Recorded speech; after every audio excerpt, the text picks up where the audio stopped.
Welcome back to another episode of the FreedomCast podcast. It's been a huge success. We have now over 10,000 downloads so far. You guys really seem to be enjoying these interviews. I'm really grateful for that. Thank you so much for tuning in.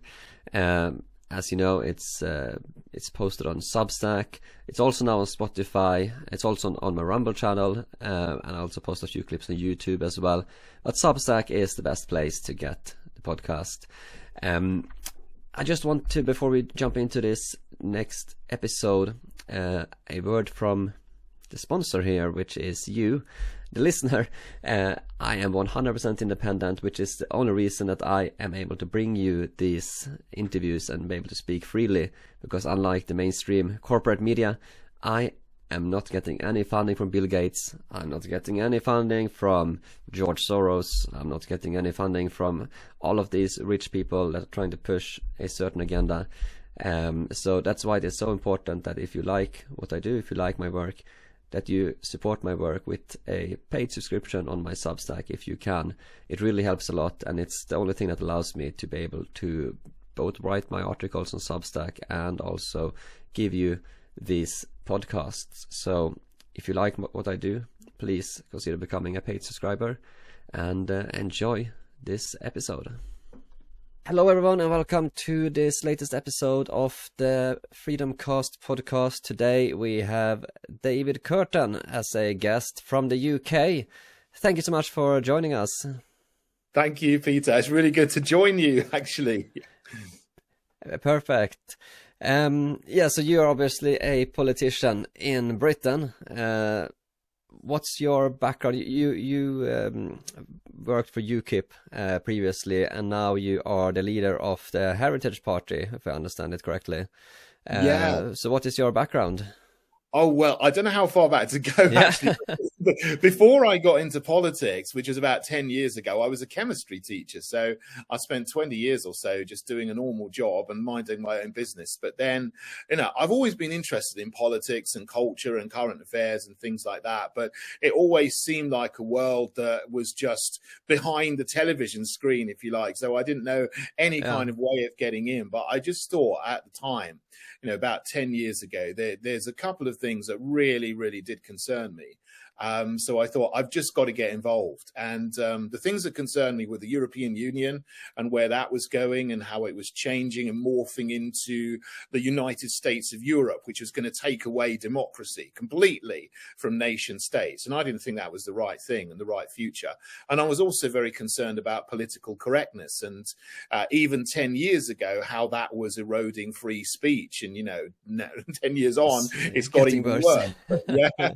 But see, the only party in the UK that was really speaking to both of those things at the time was UKIP. They had a terrible reputation on the mainstream media, but the more that they said bad things about them, the more I was kind of intrigued, because the reality didn't seem to match up with what the mainstream was telling, what they were saying, because they always try to smear things which are actually good and doing good. Yeah. And actually want to restore the nation and create prosperity, and create happiness and harmony. So I joined UKIP, and then I got the opportunity to stand in the general election in 2015.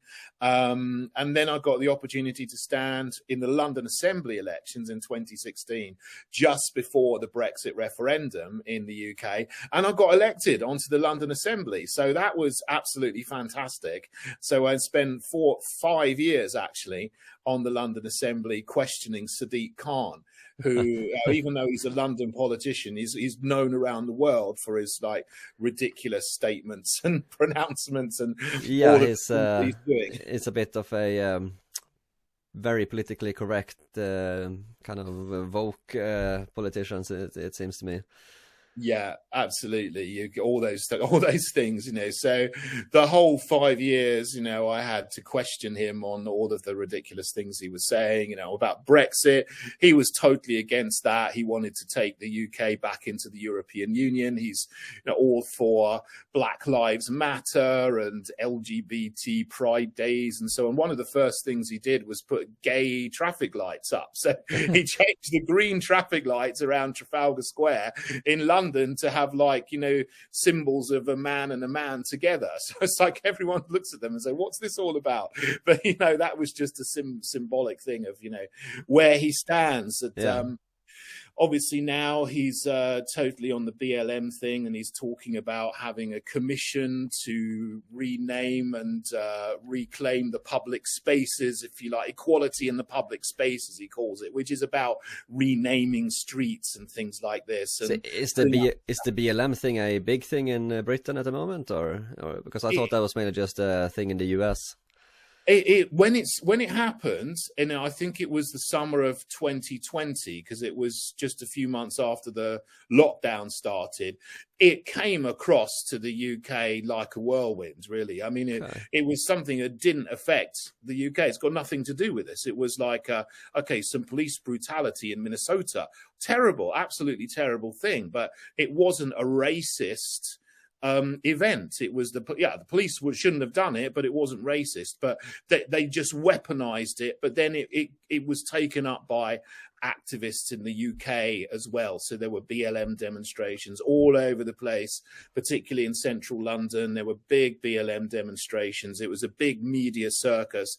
And one of the biggest people who supported that was Sadiq Khan, the mayor of London. So, you know, I asked questions about that and saying, you know, this made it obvious that there was something called two-tier policing, is what we call it. So at the time, there were freedom protests because there were people out protesting against the lockdowns. It was tyrannical. But the police were just going in like, you know, stormtroopers, arresting, batoning people, hitting people, harassing people who are protesting for freedom. But when the BLM were out on the very next weekend, the police were going softly, softly. Even some of them knelt down and they took the knee, which was this new thing. So there's famous pictures at the time of a couple of Metropolitan Police kneeling down in front of these BLM activists who are essentially having, you know, what by law at that time was an illegal protest. I mean, I don't believe in the banning protest. But, so it was one. It was obviously one rule for the freedom protesters and a completely different rule for BLM. And I think we see that as well with the Extinction Rebellion protesters as well. The police seem to be very soft on them, just allowing them to lie in the road illegally and do a lot of illegal stuff with no repercussions. Oh, it's an absolute travesty. I mean, it's just nonsense, isn't it? You can see that they just let them get away with anything. They turn up, they do all these ridiculous things. They close the roads, they sit in the middle of the roads, and the police don't seem to do hardly anything at all. But if they want to do something, they can. And you saw them act with brutality against the freedom protesters. And then they say, well, we can't do anything against Extinction Rebellion, but they can do exactly the same thing against, you know, people who are, you know, what they would then call conspiracy theorists or anti-vaxxers, or, you know, all these kind of names they use to smear people who are fighting the agenda of the state. But you see, Extinction Rebellion, they just go completely going along with what the state wants, you know, and what the globalists want. Yeah, part of the system. Net zero climate alarmism, you know, they're all for it together, they're all in it together. I just want to say, but you're then obviously against the BLM thing, is that correct? Absolutely, because what BLM said at the time, you know, as a movement, was that they were against the police. They wanted to defund the police. They wanted to smash capitalism. They wanted to undermine the nuclear family. And, you know, so basically all things which actually would hurt everybody, including normal black families, you know, it doesn't matter whether you're black or white. I mean, look at America. The rioters, they went and smashed up all the businesses around Chicago, lots of places in California, Seattle. So black and white businesses, it doesn't matter what color skin you've got, the businesses were affected for a load of people just basically to create anarchy. And the thing is, the narrative that they are trying to create is a cultural Marxist narrative. You know, you speak a lot about that. You know, I think we both understand this. This is the application of Marxist oppressor victim narratives into non-economic societal classes. So they're saying that white privilege is oppressive and all black people are oppressed by this systemic white privilege in British society. And you can apply that to Swedish society, Norwegian, French, German, American society, wherever. So this is what Black Lives Matter was about. It was about creating the narrative that says white people are bad, white people are racist inherently and systemically, which is racist itself. Really, because this is like throwing a completely prejudicial accusation against people on the basis of the color of your skin when you as a person have probably not done anything wrong. Okay, slavery 100, 200 years ago was bad. Of course it is. Everyone knows that. The UK engaged in slavery for a 150-year period. But then we were also the first nation to ban and abolish slavery. Britain was the first country to abolish slavery, whereas we still have countries today that are engaging in forms of slavery. And so why don't we maybe start by doing something about that first before we start attacking Britain for what they did 200 years ago. I remember going on to a panel interview about this, and I was obviously against BLM. There was someone there who was for it. And I said, what about exactly what you said? What about modern slavery? There's at least 40 million modern slaves, mostly in Arab countries, in Northern Africa and other places, maybe sort of, a little bit south of that, Chad and so on, and Central African Republic. What are we doing to stop that? And they were like, but you're just using that to stop talking about what happened 200 years ago. Of course, because that is the people who are suffering now. I mean, you're not going to change the past, and it's wrong to blame people today, whoever they are, for what happened 200 years ago. But by the same token, no one blames the Arabs for the Arab slave trade, which was horrendous, or the Barbary coast states for the Barbary slave trade, or the Turks for the Ottoman slave trade, which were just as horrendous, even more horrendous in some cases than the transatlantic slave trade. Yes, that was terrible, but what about all the others? And where's the equality, if you like? There is no real equality. It's all just used as a narrative to have a go at white people, essentially, and white nations, what they are. No one accuses Tanzania or Saudi Arabia or anything of any of these things that are thrown as accusations against the UK, the USA, and other Western nations. So most people don't know that there was a lot of other slavery going on. You mentioned the Arab slave trade. I believe it was the author of the book of Don Quixote was actually enslaved himself in the Arab slave trade, and he's written about it as well. I don't remember all the details, but there was a lot of horrible stuff going on that people seem to have completely forgotten about, because all they talk about is the evil British, the evil Europeans, European countries. That's, as I said, it all goes back to a form of communism with the culture of Marxism, because what you have is, with the critical race theory and all of these things, it's actually a form of social, instead of economic communism, you have social communism. So they apply the same ideas, but to social issues instead. So instead of having the idea that the people are oppressed by greedy capitalists, you have black people being oppressed by evil white people. You have, and then you of course have a lot of different categories there. You have. And it all comes down to where you are on the hierarchy of oppression that they make up, basically. And and once people start to dig into that and see the history, they start to realize that actually all of this woke stuff actually all goes back to communism. Yes.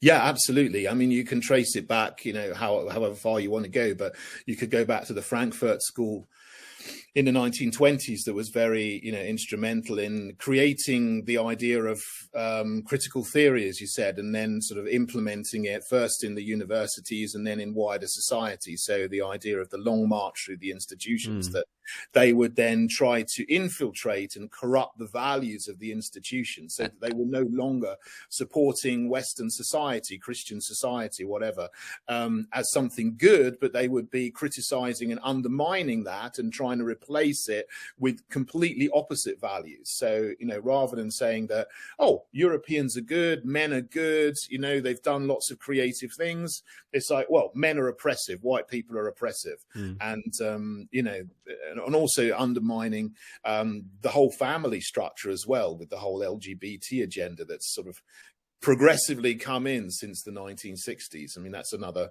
big part of cultural Marxism too. Feminism has been a very big part of the cultural Marxist agenda, in my opinion. Yeah. Oh, absolutely. I completely agree. And it's horrendous. And, now you have people saying that at every level in every company, there has to be equity. There has to be equality of outcomes. Now, I'm all for equality of opportunity. I think everyone would be. Yeah, but you should, to actually enforce a 50-50 outcome is ridiculous, because not all women want to do the same things as men. And, not all women would be as qualified as men in some jobs, and not all men are going to be as qualified as women in other jobs. We are different. Of course, we all have equal value as human beings, but there is a general difference between men and women because of our biology. Yeah. So, everyone is different. Some people are better at some things, some people are better at other things. It's not to say that one person is better than another, but if you're good at something, you should do the thing you're good at. If you're not so good at something, then maybe you should let someone else do that thing, not force them to do it just because they have the right genitals or something like that. That's just crazy to think. Yeah. But I mean, this idea of equity in the employment area is then applied to everything. It's applied to men and women. It's applied to black and white. It's applied to gay and trans as well. So there's companies are setting quotas, and some countries are actually setting laws that say businesses must have 50% women on the boards of they have something like that in Sweden as well, I think. Some similar. We haven't got so far in the UK, thankfully, but I can imagine Sweden, being quite woke, has got that. Yeah, the thing in Sweden is it's very, very feminist. Sweden as a country. I think there was a poll, 70-80% of Swedish women identified as feminists. Oh, it's pretty bad. Sorry. If you want to find like a good traditional woman, then Sweden is not the place to go for you. It's should go somewhere else. Oh gosh, you'll have to come over here. It's better in England, I think. Apparently, there was a survey done that was similar, and only 7% of women in the UK said that they identified as feminists, because it does have a worse reputation here. But they tend to gather in places of power, political power. So London, North London, there's a lot more people who would identify as feminists, and they're around sort of political media circuit. So they amplify their voice, if you like, by being close to the media, but they're relatively few in number, but they just seem louder. Yeah. Well, the thing that worries me about Britain is I've seen a lot about the free speech situation in Britain has seemed to quite deteriorate a lot lately. I've seen there was this woman, she was arrested for praying silently on the street. I've seen street preachers getting arrested for quoting Bible verses about traditional marriage. People got offended, and I believe I saw something on the police website where they say that the definition of hate speech if someone feels offended. So if someone feels offended, then that's apparently hate speech according to the police. How is it looking in Britain with the whole free speech situation? Yeah, it's terrible, because I mean, these are kind of things that you would never have imagined would have happened sort of 15, 20 years ago, that people would be arrested for saying things which are Christian, or say, you know, standing up for traditional marriage, or standing up for the rights of the unborn children. I mean, the lady, you know, the woman Isabel Vaughan Spence, who got arrested once or twice outside an abortion centre in Birmingham for silent prayer. So she wasn't actually saying anything. She wasn't doing anything. She wasn't holding a placard. She was just praying in her head. And the police came up to her, and it's on video, and asked her, were you praying in your head? And she says, well, I might have been. Well, therefore, we're going to arrest you because that's not allowed. Because they've made some local laws saying that within a certain distance, silent prayer is a criminal offence. And it's even worse now, because that came in under a law from 2014, which allowed something called public space protection orders, which were originally meant to stop antisocial behaviour. It originally gave local powers, the council, to say, well, no one's allowed to drink here, you know, to leave bottles around, or you're not allowed to make too much noise here. It was never envisaged that this power would be used to make prayer a criminal offence, but it has done. But now they've introduced a general law in Parliament, which is national in scope. It's under the auspices of this new Public Order Act. And this is going to make silent prayer, any kind of protest, any kind of expression of pro-life activism near an abortion centre illegal and criminal. So this is now a national law. Which is terrible. And it's Labour, Tories, Lib Dems, Greens, SNP, all the parties in the UK are all right behind it, you know, apart from a couple of dissidents. But yeah, so this is terrible. This is a terrible erosion of free speech. But, you know, the people who have brought this in, I mean, obviously they're pro-abortion, and they want to silence people who are pro-life. I mean, I'm pro-life. I think abortion is horrendous. It's worse than the worst horror movie you can imagine. But they want to silence people who have the opposite opinion. So you're not allowed to express your opposition to something. So this is actually, you know, pretty tyrannical, actually, saying you're not allowed to have an opinion and express it in public. So we did part of this recording about a week ago, but for some reason, something happened with the audio that cut it off. So like the last part of the interview was actually gone from the previous recording, so we had to redo it here on a new date. So welcome back, David Curtin here to this podcast. I know this might sound a little weird. I might have got a bit of a tan because it's been sort of sunny the last couple of days. Yeah, so let's just try and head right into all of the topics that we were talking about previously that unfortunately was lost in the previous recording. So we were talking about, I think when it cut off, we were talking about the free speech issues in the UK. There's been a lot of people have been arrested for posting offensive things online, things like that. What's your take on that? Yeah, this has been gradually eroded over the decades, but you can see there's been an acceleration of where free speech has been attacked even more, especially over the last 10 years. And, you know, even 10 years ago, people were being no platforms from universities, and we thought that was bad. Yeah. If you were conservative and you had conservative opinions, of course, you could be as far left and as, you know, as outrageous on that side as you liked. But if you had any sort of traditional opinions, conservative Christian opinions, you know, for example, you didn't agree with same-sex marriage, or, you know, you thought there are two sexes rather than 100 genders and you can't change your sex, then you would get no platforms. Well, that was 10 years ago. But now it's got even worse because people are being dragged through the courts for saying such things in social media posts. And there's been a lot of quite high profile incidences of that. I mean, one guy from up north in Yorkshire wrote a transgender limerick, and it was just a bit of fun. Yeah. But the police came to his house, harassed him, and said, "I want to check your thinking about this." You know, and that was a couple of years ago. But even worse now, we have these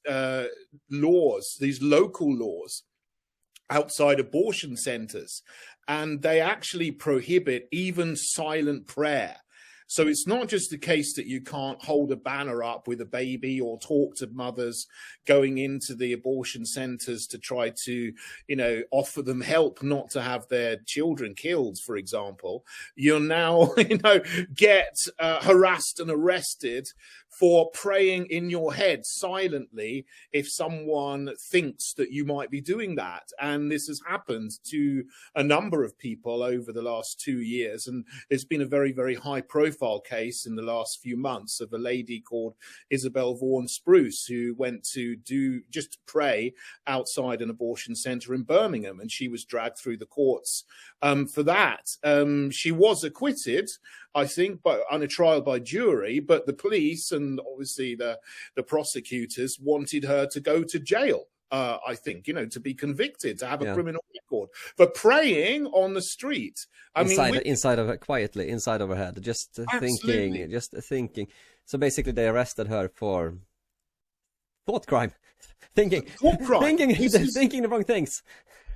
Exactly. Literal thought crime. I would never have imagined this would happen in England. It's supposed to be the bastion of freedom, but now we are going right into Orwell's country.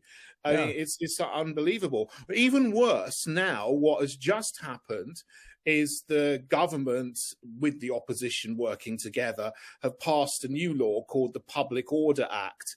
And that actually entrenches that not just in local bylaws called public space protection orders, but this is national now. So this is rolled out across the country. It's in statute from Westminster that, you're not allowed to express opinions about abortion outside abortion centers or pray silently. So there's speech crime and thought crime now on the public streets in England and Wales, which you would never have imagined. It's just getting worse and worse. And we need to just stop this and turn it back to get back to freedom again. Yeah, and I've seen also there's been several cases with Christians now being arrested in Britain for going on the street preaching. Someone was offended that they said something about same-sex marriage or something of that sort, and the police came and arrested them. I remember there was a few years back a black man who was out on the streets with his Bible preaching, and the police came and carried him away and actually tore the Bible from his hands as they were arresting him. I thought that was kind of like the things you would see happening in North Korea, not in Britain. Oh, it was absolutely terrible. And I met the gentleman. His name is Oluwole Ilasanmi. He's Nigerian ethnicity. But he was just reading his Bible outside a tube station in North London. Someone made a complaint that he was being Islamophobic. And I think, he got into quite a rigorous argument with a Muslim who came up and started arguing with him. He started the argument, but then, of course, didn't like what the Christian man was saying, and then reported him to the police for Islamophobic hate crime. They came, arrested him, handcuffed him, roughed him up, took his Bible away, and then drove him 5 miles into the countryside and just left him on the side of the road. And he had to get his own way back. This is abuse. What? That's insane. It is, this is utter a police abuse of citizens. And they de-arrested him because I think they realized, they didn't have a case. But he actually won some damages from the police in the end. I think he got a payout of £2,500 for mistreatment and wrongful arrest, which quite rightly so. But this should not happen in the first place. But it doesn't seem to stop these kind of incidents from happening. And then now with these new laws coming in, they are actually making, prayer illegal in some places. So, it's just getting worse and worse. And it's what were called centre-right and centre-left parties. They're not. The Conservatives, I call them the fake Conservatives, Labour, have got nothing to do with the labouring man anymore. The labouring men hate them because they've just gone totally woke and politically correct. They are really far left parties, to be honest. But they're working... both of them, both the so-called centre-right and center left or far left. Like that's yes, right. Exactly. And they play this game though. They're very clever. When they come up to elections, they play off each other to try to keep in power. So the fake Conservatives say, "Oh, vote for us or you'll get Labour." Labour say, "Vote for us or you'll get the Tories." And then they still get a number of votes from people who vote negatively to keep someone out rather than to vote for them because they like them. But I'm trying to offer an alternative in the Heritage Party, which will re-establish our fundamental freedoms under common law: our freedom of speech, freedom to protest, freedom to assemble, freedom to trade, freedom not to trade, freedom to travel freely in your own country. All these freedoms are being taken away from us bit by bit, slowly, like the frog in the boiling water. It's like that. And but I think now we're in a state where the water is boiling and people are realizing, well, we got to do something about this now. And can you tell a bit more about, for everyone who doesn't know or haven't heard about the Heritage Party, what's different about you compared to the Tories or Conservatives and other parties? What do you stand for? Yeah, well, I set the Heritage Party up 3 years ago. Started work on it, and we need a proper socially conservative party in the UK that stands for traditional family values and common sense, basically, and financial responsibility and defending our heritage and culture, which is what we're about. So if you look at our manifesto, we've got all those kind of sections in the manifesto. I mean, we have three fundamental socially conservative principles, which a lot of people would agree with, but don't have any representation for, which is that there are two sexes, male and female, not 100 genders. Marriage is a man and a woman, and abortion is wrong. You shouldn't kill unborn children. Now, except in rare cases to save the mother's life, which I would accept that. And also we're against all of the culture of political correctness, or wokery as it's called, or probably more correctly, it should be defined as cultural Marxism, which has just, become endemic across all of the institutions and spheres of activity in society. But, we stand against all these attempts to, undermine our culture and say, that Britain is a bad country and we need to change the street names and we need to take down the statues and all of these kind of things. And we need to knock down old buildings and this kind of stuff. And also we are, for realism on climate and energy. There is no climate emergency, which is what all the other parties are pushing. And then they're dismantling our infrastructure. They're actually tearing the country apart under the guise of climate alarmism. They're saying, because carbon dioxide is a harmful gas, which it's not, it's perfectly natural, but they're saying they need to reduce carbon dioxide emissions. So they want to ban cars, ban people from traveling on planes if they, more than a certain number of times a year. I saw a chart recently which said that Britain is planning on closing down almost all airports, and they want to reduce traffic by a certain amount, by a large amount, and all of that kind of stuff in order to meet the climate goals that they've set up. I've seen that document. I don't know where its source is, but I think there are these. I think it came from a advisory group that was advising the British government. Right. Yeah. So I mean, there's lots of groups that give advice to the government, but so NGOs and so on, which put forward their ideas, and people who are pushing Agenda 2030 and pushing climate alarmism would certainly make these kind of points that they would say, some people would say we need to just dismantle all of our industry and go back to, hunter gathering, I imagine. Well, that's what it seems like. The climate extremists, as I call them, they want us to go back to like the 1500s, where people just live in huts with fireplaces, go hunting, and all of the modern conveniences will just be gone under what they want. And I think it goes back to a little bit as well. The climate extremists, it's kind of it's actually kind of a cult, a religion, a modern nature worship, in a sense. But it doesn't make any sense, because the people at the top who are pushing this don't have any worries at all about flying around the world like 20 times a year on their private jets, and they spew out more carbon dioxide in one trip than an ordinary person like you or me would expend in a decade by doing that. But then they're telling us that we can't have cars, we can't have petrol, we can't have diesel, we've got to rely on wind and solar power, we can't have gas in our houses and so on, that's got to be dismantled, all this kind of nonsense. What they certainly have said, as the so-called centre-right conservatives who are not, is that by 2030 they will ban sales of new petrol and diesel cars. So they are racing ahead towards the dismantling of the petrol and diesel infrastructure. And ultimately, a few years after that, what will happen is that petrol and diesel service stations will close. So they only want people to have electric cars, but then they don't work very well. You can't go. There won't be enough electric cars to go around either for everyone. If you were to switch out all the cars now with electric cars, there wouldn't be enough batteries to be able to build all those cars. There wouldn't be enough electricity unless you build like 100 new nuclear power stations, which they don't want to do either.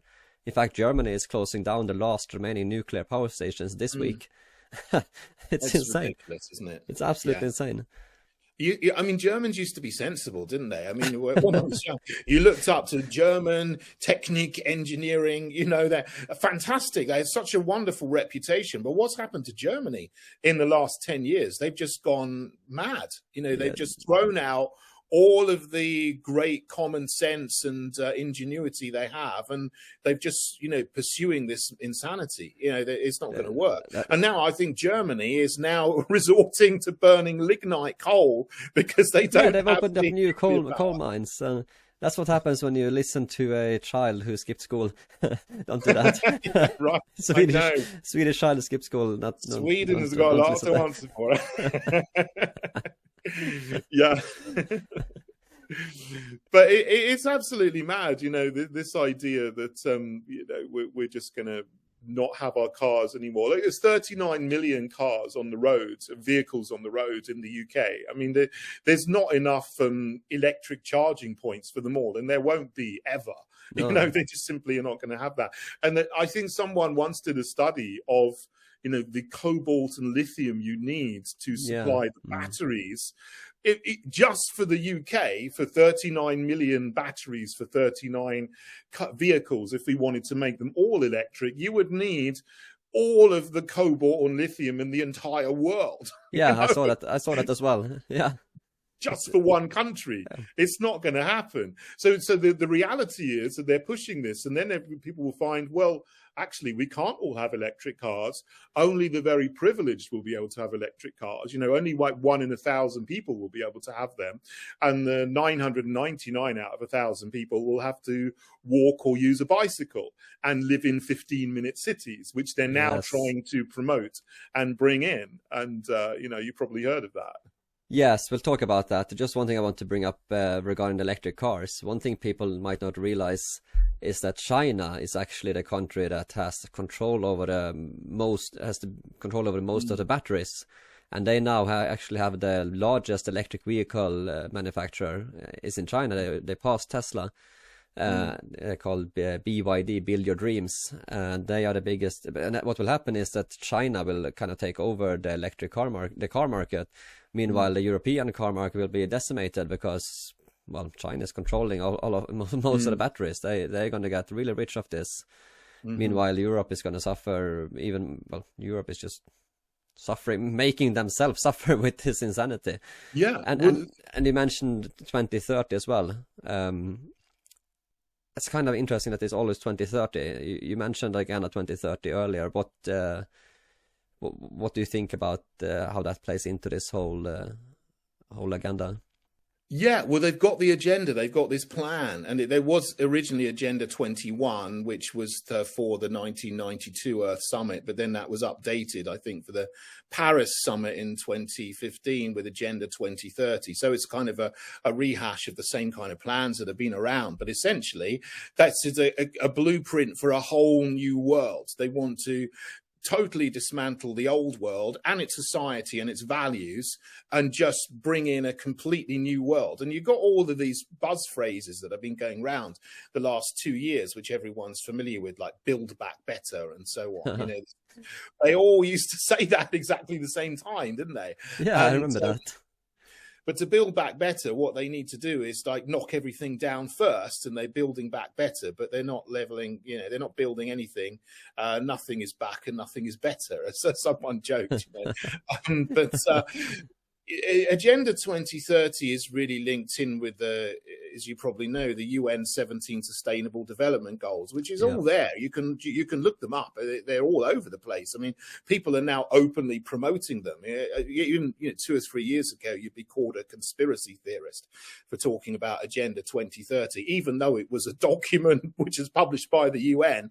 But they're not even hiding it now. You know, it's on billboards. You've got people wearing the little sort of lapel pin with the 17 colours on to represent that. Even, you know, King Charles now has got, you know, there was a sort of a graphic of him with the feathers of his, you know, his Prince of Wales cap when he was still Prince of Wales, with the 17 colours of UN Agenda 2030. So you look at it and it looks all lovely on the surface, but what it actually is doing is these things that we already see being put in place, these 15-minute cities where they are promoting it as you're going to have everything you need within 15 minutes of your home. You'll have a shop, you'll have a gym, you'll have a school, you'll have a doctor's surgery. But what's the first thing they're putting in? The road blockages, the surveillance cameras, the cameras to fine you if you drive the wrong way out of your neighborhood. That's what they're putting in first. But they're not doing anything to actually improve public services in the places where they say they're a 15-minute city. So I think everyone can look at this and see that what this is about is total control. Yeah. You know, they basically want to turn the world into an open prison everywhere. So you're going to be stuck in your little neighborhood and you won't have a car. Because, you know, there won't be petrol or diesel and there won't be any new cars being sold. So you will have to do active travel, which is walking or cycling. So you can't get very far. Or if you're lucky, you might be able to get on a bus if there's one going past your neighborhood, and maybe even get on a train. But you see what's happened in China. You know, they've got a social credit system in place. So if you're not a good little boy and you do everything that the Chinese Communist Party says you have to do, and you say everything that they have to say, both avoid saying things which are controversial and also affirm what they say you have to affirm, then you get a lower social credit score, which then restricts you from being able to purchase certain things like train tickets, let alone airplane tickets to leave the country. So the system is already up and running in China, and they want to bring the same system to the West. And I think, though, the good news is that lots of people are seeing through this at the very beginning, you know, because it was a shock to me when the lockdown happened, how many people just went along with it and they bought the propaganda completely. But now people have seen, especially in the UK, the Prime Minister at the time, Boris Johnson, and there's people around him, were not scared because they were partying. They were not in the slightest bit frightened of a deadly virus. Because they knew the data. They knew that COVID really wasn't very dangerous for people under 80. Yeah, so now they're bringing in this new thing, this new restrictions. People are seeing through this much, much more quickly, which is a really good thing. And there's a massive resistance to this happening, you know, all over the place. And the first place that they said that they were going to roll this out, which actually is this year, is Oxford. But they've already been rolling out things called low traffic neighborhoods in lots of parts of London as well. Because Britain seems to be kind of the leading country right now with the 15-minute cities thing. You're getting them, it's popping up everywhere, it seems. The roads are getting blocked off. It's being divided up into different zones, and you have to pay a license to the council to be able to travel through the zones. Yeah, we're number one. We're leading the world in something that we really don't want to be leading the world in. There are other things called low emission zones and clean air zones. That's just another part of the, that's just another way of implementing it, so that if you go into a city centre, you have to pay a fine or a charge to drive in many, many cities, whether it's London.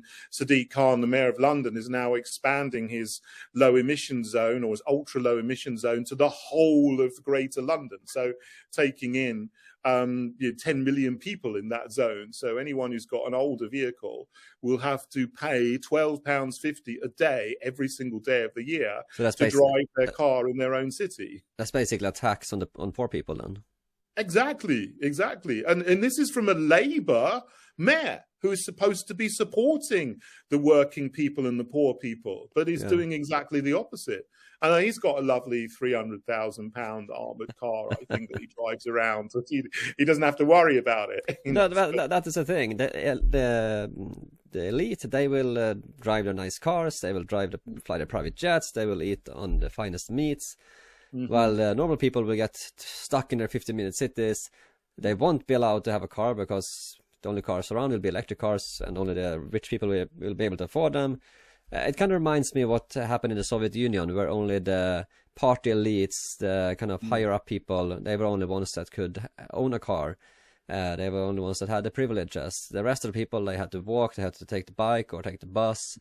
They had to just basically do whatever the state told them. And if they didn't, then, well, bad things could happen to them. And as you said, that's probably where we're headed now with the social credit scores is coming as well. And I think probably the COVID passports that we saw over the last few years was probably kind of a test run for that, don't you think?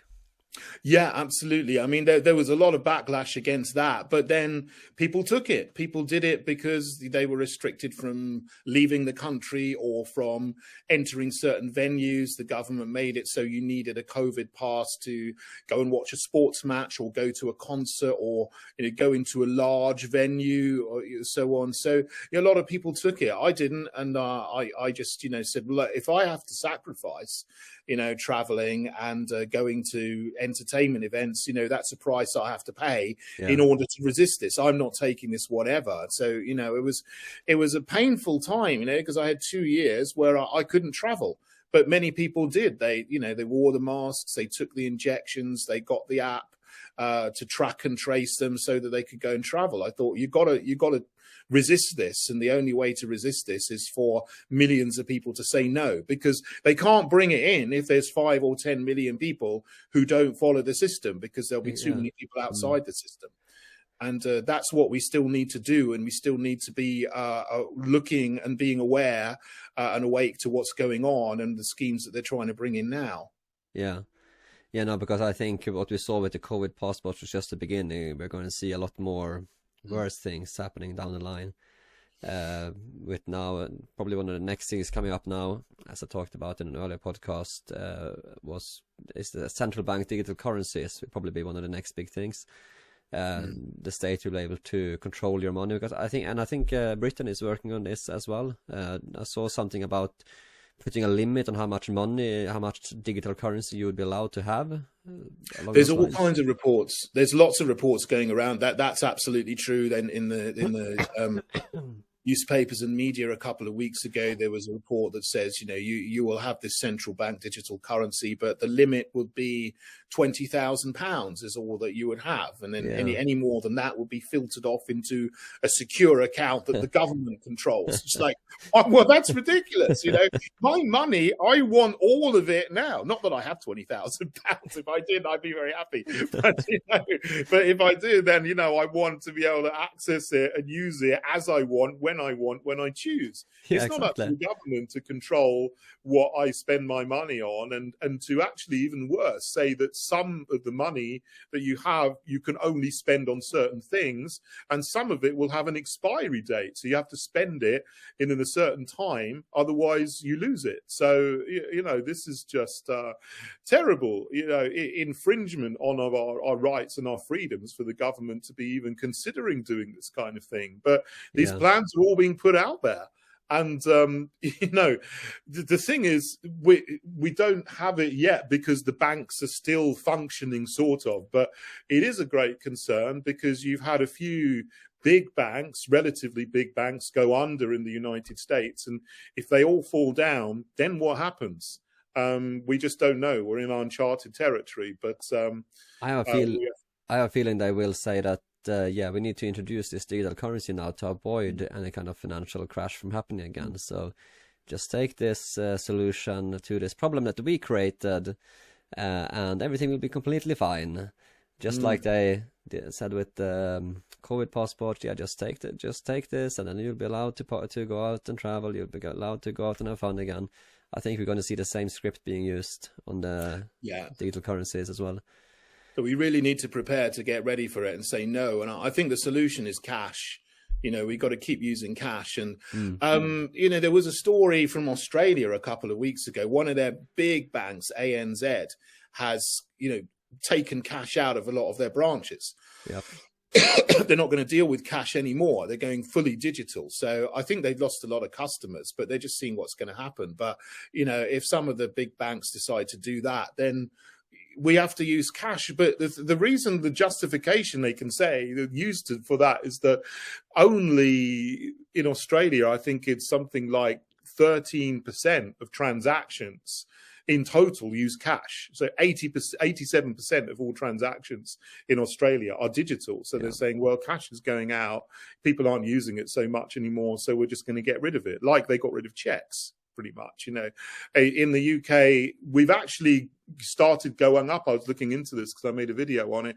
The figure in 2021 was 15% cash. It's gone up to 19%. So people have decided they're going to start using cash more again in the UK, which is really quite a significant increase over a couple of years. And we just need to do that more. We need to get that figure back up to where it was before. Let's get up to 50% of our transactions in cash. And then they won't get rid of it because there will be too many people using it. Yeah. Just a change of topic. You talked a little bit earlier about the culture of Marxism, and I know that we talked about that as well on the previous version of this podcast. That sadly the audio stopped working, so I want to touch upon that a bit as well again. The culture of Marxism. Where does it come from, and what exactly is it? Because from my understanding, it seems like all of this woke stuff, the critical race theory, feminism, all of this basically stems back to cultural Marxism. Yeah, absolutely. They're just manifestations of cultural Marxism in different fields. Well, everyone talks today about wokery, which is a word that was not used in the common language really until about 2019. Before then, people talked about political correctness, and they've been doing that sort of since the 90s. But really before then, cultural Marxism is really the underlying ideology behind, political correctness and wokery, which is all of this kind of snowflakery and saying, oh, you can't say this, you can't say that. And it depends how far do you go back to where do you start with it? Well, you could obviously start with Marx because Marx wrote the Communist Manifesto. Classic Marxism is saying the society has oppressors and victims. So if you're a businessman, you're a capitalist, you're an oppressor, the workers are victims. Okay, that's classic Marxism. It's economic. Yep. But then there was a violent and quick revolution, obviously the Bolshevik Revolution in the Soviet Union in 1917. Everyone knows that. The similar I don't think everyone knows that, sadly, today. Oh, okay. I'm sorry, yeah. I assume. I think the younger people. I have a feeling that the schools kind of. I talked to a guy the other day. He asked me about communism, and he had absolutely no clue. And he was like 17, 18 years old. He had absolutely no idea about communism. Gosh. That's quite shocking, actually, isn't it? That's like the degradation of our education system, isn't it? The thing is, I'm in my 50s. I just assume, okay, I know this. Everybody knows this, but I shouldn't assume. Yeah. That's a very good point, Peter. Well, if you didn't know, there was a communist revolution in Russia in 1917, which was quick and violent, and it was sold to the working class as though if you participate in this revolution, you will get all of the wealth of the ruling class. It will be collectivized, and then you will live in this wonderful utopia. But it didn't work out like that. It was just a disaster, and it brought in poverty and death, etc. And similar kind of revolutions were attempted in Western Europe, but they didn't work because civil society was too strong, and people didn't want communist revolutions, and the working class was patriotic, and they were living in societies where the standard of living was gradually getting better anyway. So communists at the time decided, well, how can we actually implement a kind of communism in the West? And so the couple of different strands in the 1920s. One was the Frankfurt School, and the other was Antonio Gramsci, who was the leader of the Italian Communist Party for a couple of years, came up with the cultural Marxism, essentially, which was to refocus Marxism into the cultural sphere and create new oppressor-victim narratives in terms of characteristics. So you would have men are oppressors, women are oppressed. White people are oppressors, black people are oppressed. Indigenous people are oppressors, migrants are oppressed. I mean, there's no end to the number of sort of new oppressor victim narratives you can create out of that, by transferring economic Marxism into different cultural spheres. And then that these ideas through critical theory were then infused into the universities, particularly in America, and they developed critical theory and their ideas in universities like Columbia and Brown and Berkeley and so on. So America then became the vanguard of critical theory and cultural Marxist thought in academia, and then it spread out in what's called the Long March through the institutions. So these ideas of like the whole world is the whole of the West is systemically racist, misogynistic, Islamophobic, homophobic, transphobic, and all these other things that have been added over the years, have like infused not just universities, but now political parties, media organizations, businesses, even the church now has been completely infiltrated by cultural Marxist thinking. You have vicars and priests who are like, they don't teach about God and Jesus and salvation anymore. They teach about the social gospel of inclusivity to transgenders. In Sweden, they talked about. I think they actually said. I think it was a church of Sweden in Malmö said that they said that God was gender neutral or something along those lines. That they were going to change the classic prayer, Our Father, to remove Our Father and just say Our God or something along those lines. They're apostate. This insane. Is absolutely appalling. They should never do this. I mean, if you're in a church like that, I would get out of it. The tragedy is they still own the big, beautiful buildings that we've had, which have been bequeathed to us from generations past, and they don't deserve to bring this kind of nonsense into these beautiful old buildings which were built to the glory of God. They need to be kicked out of these buildings.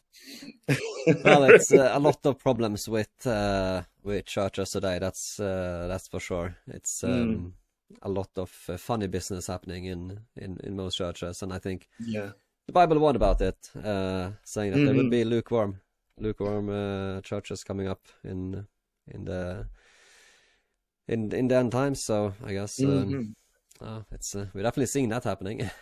Yeah, I know it'll be a falling away and so on. It's very like Laodicean church is what they are. That's the one, yeah. It's their, sort of they often get accused of that, which is absolutely true, because they are, neither hot nor cold, and there are all kinds of false teachings coming into the church, which are absolutely heretical, and they need to get back to the gospel and to the fundamentals of Christianity and Christ's teaching, the Ten Commandments, the Bible. They've basically thrown out the Bible and they brought in cultural Marxism. They just teach. They teach feminism. They teach critical race theory. They teach critical gender theory rather than teaching the Bible. So of course that's completely the opposite of Christianity, but they are going through these institutions which have become woke because, as you say, because they've been indoctrinated and thoroughly with cultural Marxism, and then they get into the pulpit and they teach the wrong things. And, it's utterly deplorable. That's the dangerous thing with what they did with the cultural Marxism. They did a long march to the institutions, and it spreads all over everywhere. You get it into churches, you get into politics, you get into media, you get into, it's just, it was really clever, really clever strategy, and it worked pretty well. But what they do as well is they try to cancel you and stop you from speaking and opposing it. But so when they start, they say, we're for free speech, because they want to bring in the free speech of the far left. But then anyone who opposes them, they accuse you of being far right, and then they try to close you down and cancel your speech. So it's not just that they've got taken over the institutions, they're now actually trying to stop anyone from speaking against them. But we all need to find the courage to speak out and just say what is right, because the world has been inverted. It's like a, satanic inversion, if you like. Let's call it what it is. People can see this, very plainly and obviously now. You look at these award ceremonies and the Grammys and the film, the Oscars. It's right out in the open now. We need to turn the world the right way up again. And we need to find the courage to speak out and say what's right, and just basically call a spade a spade. Call a man a man. That's why it's so good to have people like you speaking out, speaking the truth, not being afraid. We need more people that are willing to speak out, even though you know that the council mob might try and come after you. You just got to stand up and do what's right. Yeah, absolutely. One thing that I want to ask you about as well is talk about the EU, because you were quite heavily involved with the EU. You were a politician for UKIP earlier, before you started the Heritage Party. What do you think the EU agenda kind of plays into this whole, what we talked about with Agenda 2030 and all of this stuff? Because the EU to me seems very globalist. It seems like a globalist project. I mean, you look at one of the posters, I think one of the early posters they had, I think they had was it the Tower of Babylon they had on the EU, like as a building. And I even think the EU headquarters is actually kind of made to look a little bit like the classical image you think of with the Tower of Babel as well. What do you what made you become so skeptical of the European Union? Yeah, absolutely. I mean, when I was younger, it would just seem to be something kind of innocuous. I mean, it was sold to us as a trading organization that, you join it and then you would trade with France and Germany and so on, and it's okay. But it turned from the European Economic Community to the European Community, then to the European Union. And it's obvious the next step is to turn it into a United States of Europe, where national governments would just lose all of their power totally, and power would flow to Brussels, and then you wouldn't have any kind of democratic say over what was going on in the European Union. It's not a democratic institution, because all of the laws come from the executive, they come from the Council of Europe, the Commission.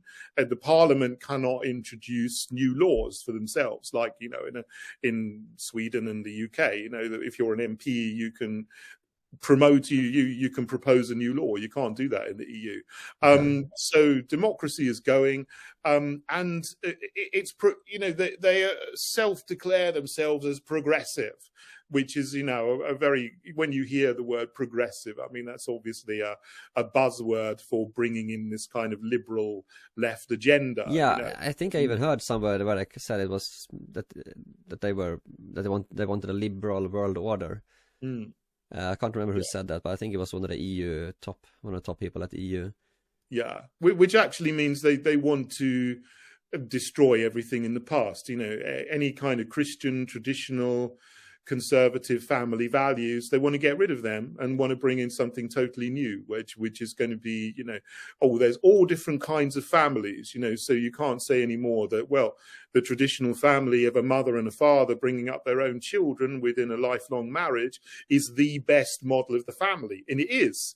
Every other model of family is inferior to that. And I say that as someone who's been brought up in a single parent family myself. And, my mother was wonderful. She did absolutely everything she could for me. She was wonderful and fantastic.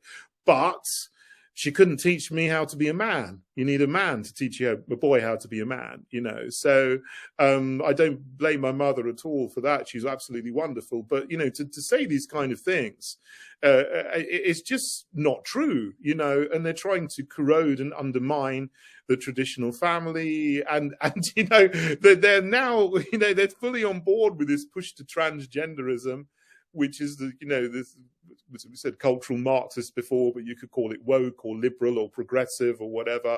It doesn't matter. But they're just bringing in absolute nonsense to society.